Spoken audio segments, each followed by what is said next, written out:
പാകിസ്ഥാന്റെ രാഷ്ട്രീയ നേതൃത്വത്തെയും ഭരണ സംവിധാനങ്ങളെയും രൂക്ഷമായി വിമർശിച്ച് മുൻ സിംഗപ്പൂർ നയതന്ത്രജ്ഞൻ ബിൽഹരി കൗശികൻ രംഗത്ത്.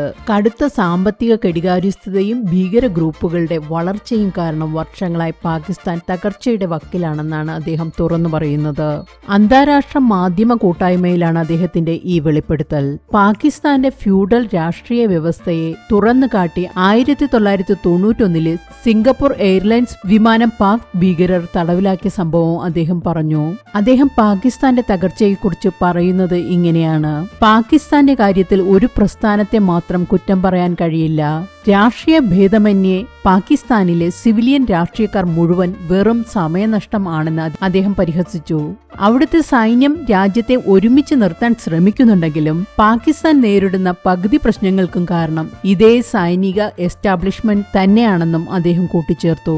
സിംഗപ്പൂർ എയർലൈൻസ് വിമാനം തട്ടിക്കൊണ്ടുപോയ സംഭവത്തെക്കുറിച്ച് കൗശികൻ വിവരിക്കുന്നത് ഇങ്ങനെയാണ്: വിമാനം തട്ടിക്കൊണ്ടുപോയ ഭീകരർക്ക് മുൻ പാക് പ്രധാനമന്ത്രി ബെനസീർ ഭൂട്ടോയുമായി സംസാരിക്കണമായിരുന്നു.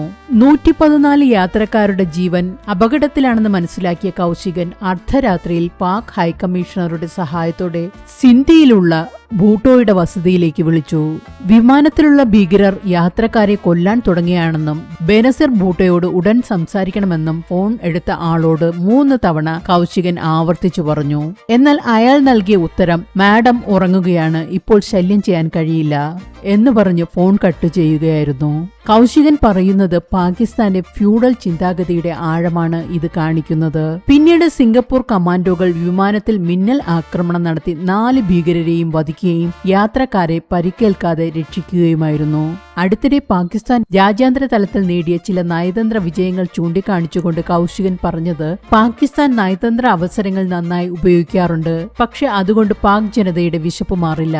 രാജ്യത്തെ പണപ്പെരുപ്പവും ഇന്ധനവില വർധനവും പരിഹരിക്കാതെ നയതന്ത്ര വിജയങ്ങൾ കൊണ്ട് ഒരു കാര്യവുമില്ല.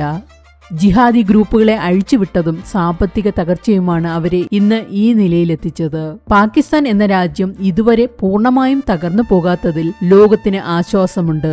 എന്നാൽ രാജ്യാന്തര സമൂഹം ഇന്നും പാകിസ്ഥാനെ ശ്രദ്ധിക്കാൻ ഒരേ ഒരു കാരണമേയുള്ളൂ: അത് അവരുടെ കൈവശമുള്ള ആണവായുധങ്ങളാണ്. പക്കൽ ആണവായുധങ്ങൾ ഇല്ലായിരുന്നുവെങ്കിൽ ഇന്ന് ലോകത്ത് ഒരാൾ പോലും പാകിസ്ഥാനെ കുറിച്ച് ആകുലപ്പെടുകയോ അവരെ തിരിഞ്ഞു നോക്കുകയോ ചെയ്യുമായിരുന്നില്ലെന്ന് കൗശികൻ വ്യക്തമാക്കി.